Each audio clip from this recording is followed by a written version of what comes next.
napakahalaga po ng mga ganitong debate para mas makilala pa ng mga botante ang mga senatorial aspirant, lalo na ang kanilang kakayahan at paninindigan para sa mas matalinong pagboto sa eleksyon 2025. Panahon na ba para muling bumalik ang Pilipinas sa International Criminal Court o hindi?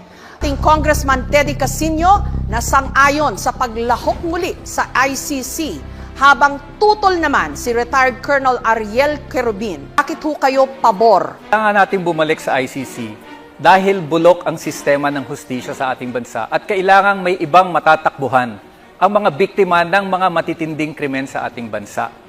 Dito ho kasi sa ating bansa, double standards ang justice system eh. Kung mahirap ka, wala kang koneksyon, wala kang makukuhang hustisya, lalo na kapag ang katapat ang nambiktima sa iyo ay pulis, military o kaya mataas na opisyal ng gobyerno.